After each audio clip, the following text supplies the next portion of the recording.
Të nderuar shikues, u rikthyem në pjesën me personalitetin e ditës së sotme dhe temën për të cilën sot do të diskutojmë. Do flasim sot për një tjetër sukses, do të flasim për një tjetër çmim, për një tjetër të arritur. Shoqata e gazetarëve të Maqedonisë së Veriut ka ndarë çmimin vjetor për raportim gazetaresk më të mirë mbi tema me rëndësi lokale dhe rajonale. Këtë vit këtë çmim kaq të rëndësishëm e ka fituar gazetari Fisnik Xhelili, të cilin kemi nderin që sot ta kemi në emisionin ton për të folur për veprimtarinë e tij, për karrierën e tij, biografinë dhe gazetarinë në përgjithësi. Përshëndetje Fisnik dhe mirë se na erdha. Përshëndetje, faleminderit për ftesën. Shumë faleminderit që na ke nderuar, faleminderit për kontributin që jepni për emisionin ton. Fillimisht ju përgëzojmë për çmimin të cilin ju e keni marrë, të flasim pak se çfarë rëndësie ka ky çmim. Faleminderit, është një çmim i rëndësishëm, do kisha thënë, sepse viteve të fundit me të vërtet jemi përkushtuar shumë në këto temat lokale, por edhe rajonale në rajonin e Pollogut, dhe këtë vit, do me thënë, pas një pune 4 vjeçare, do kisha thënë se u kurorëzua kjo si një sukses, ndoshta do e kisha quajtur, dhe në fund, do me thënë, ky çmim erdhi si një simbolik, si një vlerësim i gjithë asaj punës të cilën e kemi bërë në këto vitet e kaluara. Sigurisht, po me çfarë teme u prezantove me çfarë hulumtimi në fakt u prezantove për këtë çmim? Tema ka qenë lidhur me dhunën fizike midis nxënësve të shkollave fillore në Tetove, cila është një temë mjaft aktuale këto viteve të fundit, por edhe ditëve të fundit, sepse tema është një problem shumë shqetësues, shumë alarmant, pasojat e të cilit po i dëgjojmë dita ditës, por edhe për çdo ditë nëpër shkolla të ndryshme, raste konkrete të cilat përfundojnë me funde tragjike, me lëndime të rënda dhe të ngjashme, dhe ishte kjo një përmbledhje, një hulumtim që zgjati, ndoshta derisa, domethënë, u finalizua, u butua i gjithë storia, dhe domethënë ka qenë një punë goxha, ndoshta ju edhe shumë e lehtë, mirë po në fund besoj se ja vleti. Po, e ke pritur që do të kesh sukses me këtë hulumtim cilin e ke bërë, meqense ke dhënë shumë mund edhe shumë kohë të është dashur për ta përfinuar? Të them të drejtën, edhe po edhe jo, sepse nganjëherë punojmë disa gjëra dhe në fund nuk e marrim atë feedbackun, atë që presim, ndërkaq në disa raste të tjera ndoshta nuk e kemi qëllimin aty që një artikull apo një story të vlerësohet, dhe në fund të ditës është pikërisht ajo që ndodh. Edhe ky ishte, domethënë, rasti edhe me këtë storien, sepse Shoqata e Gazetarëve të Maqedonisë çdo vit ka konkursin vjetor, ku domethënë ka kategori të veçantë për temat apo storjet më të mira rajonale dhe lokale, në të cilin unë në 4 vitet e fundit kam aplikuar secilin vit. Edhe e kam pritur që në njërin nga vitet e kaluara se do e fitoj, sepse storjet kanë qenë relativisht të mira dhe mendoja se në njërin nga vitet do fitoja. Pastaj kur i shihja rezultatet, është edhe ajo ndoshta një dëshpërim në vete, mund të them. Nuk është se presim diçka shumë të madhe, mirë po ke pritshmëri kur aplikon për diçka. Dhe këtë vit kur e pash konkursin thash nuk po aplikoj fare, me që vitet e kaluara nuk u përzgjodha, thash hajt se nuk është e shkruar kjo të ndodh. Edhe ditën e fundit të konkursit thash, po hajt thash se po aplikoj aty, le të figuroj sa për formalitet, si themi ne këtu në gjuhën e popullit, me rëndësi pjesëmarrja. Edhe aplikova, por të them të drejtën, as nuk u interesova se çfarë u bën, nuk u interesova se çfarë po ndodh, dhe pastaj kur e mora lajmin ishte domethënë se një moment cilin nuk e prisja fare dhe ja ndodhi në këtë moment. Shumë e bukur, në fakt gjërat e bukura gjithmonë ndodhin atëherë kur ne nuk e presim. Një temë shumë e bukur, shumë aktuale realisht, por çfarë ke dashur që ta arrish me këtë temë, përveç që të fitosh sigurisht një çmim apo të kesh sukses në drejtimin e gazetarisë, por megjithatë si një mision që ke pasur, fenomenet negative siç janë dhuna që përmendet, ke dashur të prevenosh, të parandalosh ndoshta dhunën në mes të nxënësve? Po realisht, domethënë fitimi i çmimit nuk ka qenë në agjencë, themi, mirë po ishte domethënë konkursi edhe disi tema u përputh, rastisi ashtu edhe ndodhi më shumë, domethënë e gjithë ideja, sepse kjo nuk është historia e vetme të cilën e kam punuar në këtë drejtim. Ideja, domethënë, e profesionit tonë në përgjithësi e medias është që në fund të ditës të ndryshojmë diçka. Qëllimi kryesor i kësaj storie, por edhe historieve të tjera, ka qenë që t'i shtyjmë institucionet ta bëjnë punën e tyre. por jo vetëm institucionet, gjithashtu prindërit, arsimtarët, sepse me të vërtetë është një fenomen shumë shqetësues. Ne për çdo ditë po dëgjojmë për raste dhunë fizike, rrahje të ndryshme midis nxënësve, hedhje në ajër dhe pastaj përfundojnë në tokë me thyerje dhe me lëndime të ndryshme, dhe kjo ka qenë, domethënë, pikërisht edhe këtu filloi historia ku e kishin hedhur një nxënës në ajër në një shkollë fillore të Tetovës, dhe më pas ai kishte pësuar disa lëndime, disa thyerje, fraktura, dhe aty domethënë nisi gjithçka, sepse me të vërtetë është një problem shqetësues, dhe është domethënë një zinxhir me plot hallka të cilat lidhen shumë mirë me njëra tjetrën, dhe nëse fillojmë nga njëra hallkë, domethënë nëse shkëpusim këtë hallkën njërin nga ky zinxhir, dhe pastaj domethënë nëse mund të arrijmë të ndryshojmë te njëra hallkë, atëherë domethënë do të përsëritet i gjithë procesi, sepse pikërisht ka qenë një ndër qëllimet kryesore edhe ngritja e vetdijes edhe te prindërit në radhë të parë, sepse prindërit sot nuk kanë kontroll mbi fëmijët e tyre, se si sillen ato, se me kë shoqërohen, se çfarë bëjnë në shkollë, çfarë bëjnë jashtë orarit të shkollës. Domethënë kanë humbur disi kontrollin mbi fëmijët e tyre, nuk e dinë se çfarë po bëjnë, po ti pyesësh fëmijët më të mirë se fëmijët e tyre nuk ka, ndërkaq po ta shohësh realitetin në shkolla, në rrugë, është krejtësisht diçka tjetër. Prindërit duhet të vetëdijsohen, të marrin, t'i ulin fëmijët e tyre jo në formë agresive, biseda të lira, biseda të thjeshta, t'i bëjnë edhe ata të ndihen rahat që tregojnë problemin me të cilin ballafaqohen, që në fund të ditës prindi të merr masa për fëmijën e vet, por edhe për fëmijët e të tjerëve. Se për shembull në ndonjë rast, ndoshta një fëmijë nuk mund t'ia shpreh vetë prindrit të tij, ndoshta mund një shok i klasës ta ndajë me prindërin e vet, pastaj prindërit të diskutojnë një me një dhe të arrijnë një zgjidhje, dhe jo në fund të arrijmë në përfundime dhe të dëgjojmë lajme siç po dëgjojmë çdo ditë në billtenet e policisë, sepse po ndodhin këto raste të tjera. Mandej diçka tjetër është kuadrot profesionale nëpër shkolla, janë jo funksionale. Aty ku ka nuk janë funksionale, ndërkaq në shumicën e shkollave nuk po kemi psikolog, nuk kemi sociolog, nuk kemi pedagog, edhe në rastet kur kemi, ata punojnë nëpër zyra, punojnë punë administrative dhe nuk e bëjnë punën për të cilën ata realisht duhet ta bëjnë. Pastaj edhe kur e bëjnë, nxënësit nuk kanë besim tek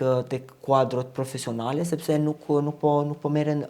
masa të tjera. Pastaj janë institucionet lokale, komunat, ku sipas ligjit për drejtësinë e fëmijëve në vendin tonë duhet të formojnë këshilla komunal për parandalimin e delikuencës te fëmijët. Nga 81 apo 82 komuna sa kemi në Maqedoninë e Veriut, domethënë sipas një ulëmtimi të cilin e kisha para 2 viteve, vetëm 33 kishin të themeluara, dhe nga këto 33 paramendoni se sa janë funksionale këto këshilla. Domethënë është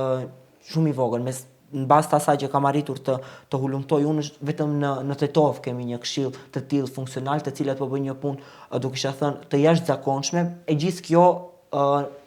si rezultat i vullnetit të mirë të disa personave, të cilat nuk janë edhe nga institucioni i cili e ka për detyrë që ta formoj këtë këshillin komunal. Pastaj janë edhe institucionet shtetërore, Ministria e Arsimit, të cilat nuk, siç duket, nuk po e kanë prioritet këto problem kaq shqetësues, ku në fund të ditës ne përmes punës tonë po mundohemi t'i shtyjmë sadopak që të bëjnë ndonjë ndryshim, sado i vogël qoftë, është progres dhe duhet vlerësuar nëse ka përparim në këtë drejtim. Në fakt, ky është misioni i çdo gazetari, duhet të jetë misioni i çdo gazetari përveç kësaj. Përveç këtij problemi që e përmendet apo kësaj problematike, cilat janë dukuritë tjera negative me cilat mendoni që shoqëria jonë po përballet? Qoftë nëpër shkolla, qoftë mes nxënësve, qoftë raportet e tjera, cilat ju i jepni gjatë gjithë kohës. Po, nëse ndalemi te nxënësit e shkollave, qofshin ato fillore apo edhe të mesme, përveç dhunës fizike të cilën e diskutuam, është edhe dhuna psikologjike, bullizmi, domethënë dhuna kibernetike, është një fenomen shumë shqetësues, është edhe përdorimi i lëndëve narkotike, përdorimi i drogave të ndryshme që ndodh edhe nëpër oboret, nëpër hapësirat, nëpër ambientet e shkollave, dhe është një fenomen, do kisha thënë, mjaft shqetësues, sepse po shohim fëmijë të moshave shumë të vogla, të cilat fillojnë me cigare, pastaj kalojnë në për këto vejpat, në për cigaret elektronike, edhe pastaj kalojnë edhe në për lloje të ndryshme të drograve, që është me të vërtetë edhe kjo një fenomen, një problem shumë alarmant, i cili përsëris, do me thënë të gjithë këto aktorët e zinxhirit, të gjithë këto hallkat duhet të fillojnë, sepse unë nuk e di se çfarë do të na pret nesër, a bëhet më keq, nuk e di. Çdo ditë po themi se nuk po bëhet më keq, ndërkaq të nesërmen po shohim se me të vërtetë situata shkon çdo ditë duke u përkeqësuar dhe jo duke u përmirësuar. Ju do të thënë si gazetar raportoni për fenomenet e tilla negative në shoqëri dhe mundoni që t'i parandaloni ato. A ndjeni të kërcënuar? Po shiko, realisht varet edhe nga tema edhe nga qasja me të cilën po përballeni. Me të cilën i trajtojmë lajmet, fenomene shqetësuese. Tentativa ka ko pas kohë, mirë po nuk është se u kushtojmë shumë rëndësi, sepse do të thënë fokusi nuk është që të merremi me këto pengesa të cilat na dalin gjatë rrugës, por po qëllimi jonë është saku të arrijmë atje në fund. Si shihni gazetarin fisnik sot? Qoftë gazetarin, flasim me rëndësi lokale, por qoftë edhe gazetarin në përgjithësi. Ku mendoni që ka arritur gazetaria në vendin tonë? Po shiko, do me thënë, gazetaria në Maqedoninë e Veriut nuk është në nivelin në të cilin duhet të jetë. Për këtë gjithë jemi të vetëdijshëm, mirë po, apo kemi progres dita ditës, edhe po, edhe jo, varësisht do me thënë, sa po bëjmë një hap për para, ndonjëherë po bëjmë 2 hapa prapa, mandej sa bëjmë 2 hapa para, 1 po bëjmë mbrapa, do me thënë, jemi aty këtu. Unë do e kisha vlerësuar si mesatare, do me thënë, sepse ka ende shumë punë edhe për të bërë, mirë po në disa aspekte të tjera nuk është se jemi keq. Cili ishte qëllimi që vendose të merresh me gazetari? Le të flasim pak për hapat e parë tut në këtë drejtim. Pra si vendose që të merresh me këtë drejtim? Ke studiuar për shkencat të komunikimit dhe tani je edhe gazetar. Ke fituar edhe çmime. Do të thënë, cili ishte ai qëllimi që ja ke vënë vetes ose misioni që ja ke vënë vetes për të marrë me gazetari?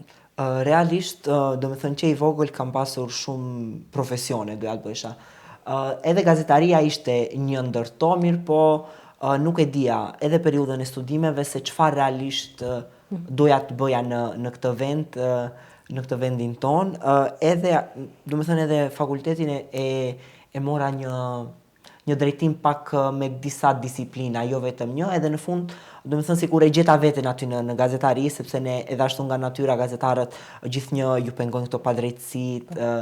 problemet në shoqëri, edhe gjithnjë kam dashur që ta ngris zërin për problemet të cilat na rrethojnë në përditshmërinë tonë, edhe mendova që avokimi edhe më pastaj gazetaria ishte një nga fushat me të cilën me të vërtetë mund që të ndryshojë diçka në shoqëri, sado e vogël qoftë ajo. Dhe kështu, do me thënë, ende nuk kisha mbaruar studimet, realisht po, provimet i kisha dhënë, po diploma nuk e kisha marrë ende, edhe u punsova me një herë, edhe që aty, do me thënë, që ditën e parë, dola në teren edhe ja fillova punës, edhe do me thënë, ja tash 4 apo 5 vite bëhen që jam në portal. Në fakt, a je penduar që ke vendosur të merresh me gazetari? Ka pasur ndonjë rast gjatë komunikimit apo gjatë raportimit tuaj ku keni thënë që nuk është ky drejtim që un kam dashur, nuk është kështu siç un kam menduar, por që kam më sfiduese, më e vështirë, më stresuese, edhe të heqish dorë nga ky drejtim? Realisht kemi edhe ne ato momente tona ku na vjen në majë të hunës dhe po themi lëre fare se nuk bën, sepse zakonisht puna jonë është varet edhe shumë nga institucionet, do me thënë deklarata, të marrim informacion, dhe institucionet nuk janë edhe shumë të gatshme në disa raste që të japin këto informacione, dhe kjo neve po na shkakton, do me thënë, pengesa në punë, mirë po jo për të dorëzuar, edhe pse ka pasur momente ku, do me thënë, më ka ardhur në majë të hunës, mirë po ende nuk ka ardhur ai kulmi që të them jo se nuk po merrem me këtë drejtim, sepse është një javë, kemi për shembull ndonjë javë shumë të ngarkuar, dhe pastaj vjen vikendi 2 ditë edhe sikur merr energji. Duhet e ndjen atë nevojë se duhet të shkruash ndonjë lajm, duhet të hulumtosh me diçka, edhe kjo është ndoshta një defekt profesional të cilin e kanë gazetarët, sepse nuk mund të rinë rehat edhe në ato 5 minutat e pauzës, ndoshta sepse çdo gjë që rrotullohet në një problem i vogël atje gjithmonë është ajo tendenca që po ta bëj lajm të ndryshoj diçka, edhe kjo është. Të flasim pak edhe për një tjetër temë që shumë shpesh e kemi diskutuar edhe ne sigurisht, gazetar apo influencer, sepse edhe kjo pjesë është shumë e rëndësishme, besoj, dhe ka marrë një hovë të madh edhe në shoqërinë tonë. Shkojnë paralel këto të dy apo jo? Po realisht shkojnë apo nuk shkojnë, tash kjo nuk, sepse në ditët e sotme, domethënë ajo vija e kuqe që i dallon, edhe pse në parim është mjaft e qartë çfarë është gazetaria dhe çfarë janë influencerët, mirë po sot si kur duket këto gjeneratat e reja po i përzien gazetarin me influencerët me gazetari dhe po tentojnë sikur t'i bëjnë të dyja njëkohësisht. Për mendimin tim, o je gazetar o je influencer. Do me thënë, ka raste ku nuk mund të jesh të dyja, siç po mundohen ta shfaqin disa persona të caktuar në ditët e sotme, sepse gazetaria e mirëfillt, gazetaria profesionale dhe influencerizmi nuk është se shkojnë bashkë. Po megjithatë është ajo përkrahja financiare që ju duhet për të funksionuar, sigurisht që... Po, ndoshta është edhe kjo, sepse do të thënë mos keq kuptojmë, nuk është se kam diçka kundër influencerëve, sepse edhe ajo sot është shndruar në një profesion prej të cilit njerëzit edhe jetojnë, ndoshta jetojnë edhe më mirë se sa shumë profesione të tjera, sepse është një profesion i cili ditëve të fundit është mjaft fitimprurës, mirë po kur përzihen elementet e influencerizmit dhe gazetarisë, kjo edhe në opinion sikur shkakton disa paqartësi se çfarë është gazetaria në fund të ditës, kush është gazetar dhe kush jo, sepse edhe niveli i edukimit mediatik në shoqërinë tonë nuk është se jemi të edukuar mjaftueshëm të dallojmë se çfarë është një lajm i mirë, çfarë është një lajm i keq, çfarë është një gazetar i mirë, çfarë është një gazetar i keq. Dhe kjo domethënë po krijohen shumë disa turbulenca në opinion se çfarë është gazetar apo çfarë është influencer, kështu që kjo është. Të flasim pak edhe për sfidat në gazetari, konkretisht në gazetarinë lokale. Me çfarë sfidash po përballet në fakt gazetaria lokale sot? Gazetaria lokale sot në Maqedoninë e Veriut unë mendoj se është në krizë, apo gazetaria lokale mund të themi në një farforme një vdekje klinike, sepse për çdo ditë po jemi dëshmitar që po mbyllen mediat lokale, po mbyllen televizionet lokale. Ja, do me thënë jemi edhe në televizionin Koha, televizioni Koha është një televizion lokal, ku edhe ju vetë më mirë i dini sfidat me të cilat përballen mediat lokale. Mediat lokale sot në Maqedoninë e Veriut kanë sfidë të madhe, kanë edhe përkrahjen financiare, sepse nuk po mund të mbijetojnë, dhe si rezultat do duhet që të shuhen, dhe si rezultat gazetar, punonjës të mediave, sepse mediat, do me thënë i shohim çdo herë gazetarët janë ata të cilët po dalin në vijën e parë, mirë po është një ekip shumë i madh të cilët punojnë mbrapa dhe nuk duket, do me thënë që punojnë për atë 5 minutë që ndoshta që del në ekran apo në gazetë apo në një portal online. Dhe mendoj se këtu duhet me të vërtet shumë punë për t'u bërë, si nga organizatat mediatike, po ashtu edhe nga institucionet shtetërore, sepse me të vërtet duhet që t'i përkrahin mediat lokale, sepse nga lokalja fillon gjithçka. Duhet të nisemi nga jo më e vogla për të arritur deri tek më e madhja, sepse sot edhe televizionet apo mediat nacionale nuk është se po i kushtojnë shumë rëndësi gazetarisë lokale, nuk kanë korrespondent nëpër qytete të ndryshme, nuk po i trajtojnë temat lokale, problemet lokale, hallet me të cilat përballen qytetarët, sepse kjo është edhe misioni i medias, i gazetarisë, qoftë kjo edhe i mediave lokale, por edhe atyre nacionale, të jenë në anën e qytetarit, të raportojnë për një problem me të cilin ballafaqojnë qytetarët, ku ta diun atje në ndonjë fshat të largët në Malsi apo kudo qoftë, dhe nuk duhet fatkeqësisht, nuk duhet sepse mediat sot shumë po i kushtojnë rëndësi politikës edhe ngjarjeve ditore që po ndodhin atje në kryeqytet, dhe sikur disa këto qytetet periferike po i kanë haruar. Ne në Tetov jemi mirë, mund të them, sepse kemi korrespondent gazetar të ndryshëm, por edhe kemi shumë media lokale, të cilët shumica e të cilëve po bëjnë një punë mjaft të mirë. Kemi edhe nga ata të tjerët, të cilët nuk janë edhe aq profesional, edhe aq të mirë sa që duhet, mirë po tentojnë edhe ata në të vetën, dhe mendoj se ka shumë hapësirë për përmirësime dhe duhet realisht, sepse në një të ardhme të afërt situata mund të përkeqësohet edhe më shumë. Po, të flasim edhe pak në rafshin profesional, personal, le ti themi. Ka pasur ndonjë raportim, ndonjë shkrim, ndonjë lajm që ke bërë gjatë gjithë karrierës tënde të deritanishme, për cilin do ishe mburur apo që të ka lënë mbresa ty personalisht, por edhe në shoqëri që ka pasur një impakt të rëndësishëm? Realisht çdo lajm, çdo punë që bëhet është, domethënë, nuk një rëndësie të veçantë, sigurisht. E ka rëndësinë e vet, mirë, po për mua më të rëndësishme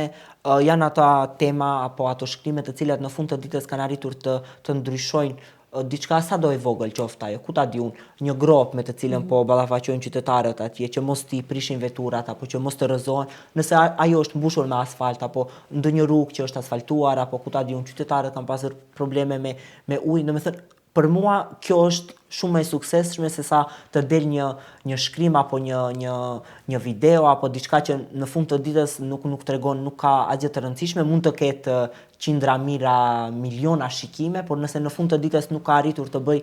ndonjë ndryshim sado i vogël qoftë ajo në shoqëri, në fund të ditës nuk është se ka edhe aq rëndësi. Domethënë për mua arritje është që pas ndonjë lajmi, pas ndonjë kronike, pas ndonjë raportimi, nëse ndryshon diçka, kjo është një mision i përmbyllur me sukses, do kisha thënë. Edhe mendoj se për gjithë gazetarët duhet të jetë kjo e njëjta, sepse në fund të ditës kjo është edhe misioni jonë për cilin po punojmë. Fisnik, ku e veten në të ardhmen? Sigurisht në gazetari, por në cilin nivel ndoshta apo do të ndryshosh drejtim? Po nuk e di tash, domethënë gazetaria ka ato fushat e veta, mirë, po me siguri në gazetari do t'jem, nuk është se kam ndërmend të ndryshoj drejtim, sepse kemi edhe ne këtë thënjë, nëse je një herë gazetar, gjithnjë do jesh gazetar, nuk mund t'i ikësh asaj. Edhe ndoshta nëse valet e jetës apo ku ta di unë ndryshon profesion, përsëri ajo gazetaria të fle brenda vetes edhe nuk të le të qesh. Kemi edhe kolegë të ndryshëm të cilët ndoshta janë larguar nga profesioni i gazetarisë, mirë, po ju ka ngelur ajo gjithnjë,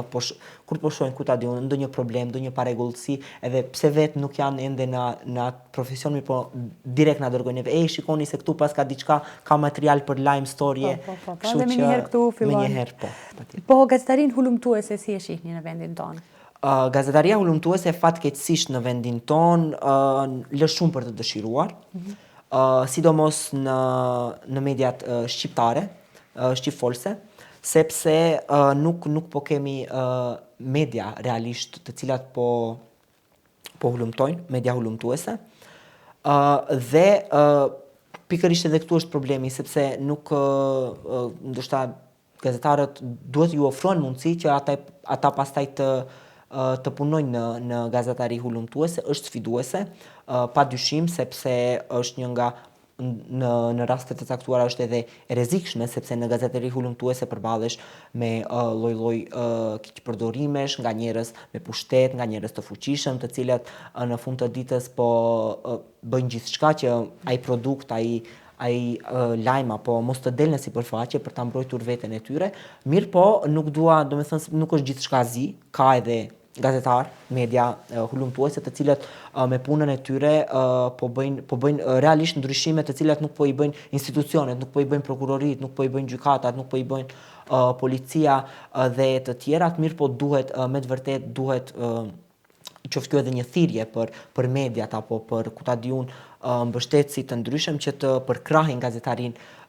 hulumtuese, sidomos tek pjesa e mediave shqiptare në Maqedoninë e Veriut, sepse po mungon sado që ne tentojmë në disa raste, mirë, po është mjaft sfiduese. Të flasim pak edhe për raportin e gazetarëve në mes veti. Shihen si konkurrent apo i gëzon suksesi njëri tjetrit? Ju nga prizmi juaj, si e shihni këtë pjesë? Po kjo varet, unë do jap dy shembuj. Ne do nis nga cila do të nis, nga e mira apo nga e keqja? Okej, po nisim nga e mira. Domethënë, e mira është se ne këtu në Tetov, ku edhe po jemi, domethënë jemi një grup i gazetarësh të cilët nuk është se më shumë do i kisha quajtur sikur jemi të një redaksie të vetme, se sa jemi media të ndryshme, sepse me të vërtet kjo është, do kisha thënë, në të gjithë Maqedoninë nuk mund të gjesh kolegialitet siç kanë midis gazetarëve të Tetovës dhe solidaritet. Sepse me të vërtet nuk shihemi sikur konkurrent, por sikur koleg, sepse në fund të ditës kjo edhe duhet kjo është realisht gazetaria. ku ta di unë, do me thënë kolegët këtu me të cilët po jemi thuajse në baza ditore në teren, me të vërtet është një kolegialitet i jashtëzakonshëm, edhe në fund të ditës nëse unë një ditë nuk mund të dalë, kolegët e tjerë, cilët do qofshin ato, do mi dërgojnë materialet, do i bëjnë edhe ndoshta pyetje të cilat unë apo ata do mi dërgojnë mu, edhe në fund të ditës me të vërtet është për tu përshëndetur kjo, shpresoj mos na marrin në mësysh, sepse na kanë zili kolegët nga qytetet e tjera, sigurisht edhe ata nga Shkupi, me të vërtet në Tetov, do me thënë kjo është për tu përgëzuar, ndërkaq ana tjetër, në Shkup më ka rastisur disa herë të jem në për terene të ndryshme dhe atje do me thënë është një teren i egër, do kisha thënë. Edhe pse ka miqësira midis gazetarëve, po ato janë mediat midis njëra tjetrës shikohen sikur konkurrent. Më ka ndodhur edhe mua, kam rastisur në disa ngjarje, ku ta diu me disa kolegë që ndoshta nuk i kam parë asnjëherë dhe në vend se do me thënë shohin një figurë të re, ta mirëpresin ato, ata të shikojnë gjithë me sikur sy shtrëmbur, apo çfarë do ti këtu, ose kur vjen puna për të bërë pyetje, të vrapojnë, mos të lënë hapësirë dhe realisht është një teren më agresiv do kisha thënë, por edhe kjo konkurenca që ndjejnë mediat midis njëra tjetrës. Kisha një rast para disa ditëve këtu në Tetov ishte një ngjarje dhe një X media e Shkupit nuk ishte arritur që të vinte në ngjarje dhe kërkuan incizimin për një pjesë të cilën vetëm një X media tjetër e kishte kapur. Dhe më kërkuan mua, thash unë nuk e kam këtë pjesë, nuk e kam incizuar. Mirë po thash do i pyes kolegët nga X media tjetër, tha jo, ne kemi të ndaluar që ju dërgoj materiale asaj medias, do me thënë ku jemi në fund të ditës, nuk ishte ajo ndonjë ekskluzivitet ku ta di unë se çfarë, sepse në raste të tilla kur janë materiale ekskluzive mund të ketë edhe ndonjë përjashtim. Por ishte një ngjarje e zakonshme, ngjarje ditore dhe një deklaratë që ai në fund ditës do e merr nga dikush tjetër, do me thënë këtu po e shohim se ku jemi, po këtu në Tetov jemi shumë mirë. Shumë e bukur kjo pjesë. Cilat ishte porosia yte, Fisnik, për të gjitha ata të rinj që dëshirojnë të merren me gazetari, që duan të studiojnë gazetarinë, çfarë duhet kenë parasysh? Përpara se dalte porosia, nuk kemi të ri të cilët realisht janë sot të interesuar për gazetari. Fatkeqësisht kjo, do me thënë në media po na reciklohen figurat e njëjta, apo qarkullojnë në për të gjitha media dhe shumë rrallë po shohim figurat të reja, gazetarë të rinj, të cilët me të vërtet po duan të punojnë në këtë profesion. Porosia ime është që të punojnë, sepse është një profesion i cili është shumë i rëndësishëm për shoqërinë, jo vetëm për shoqërinë tonë, por në përgjithësi, sepse jo më kot konsiderohet edhe si pushteti i katërt, sepse me gazetarinë ndonjëherë mund të bëjmë ndryshime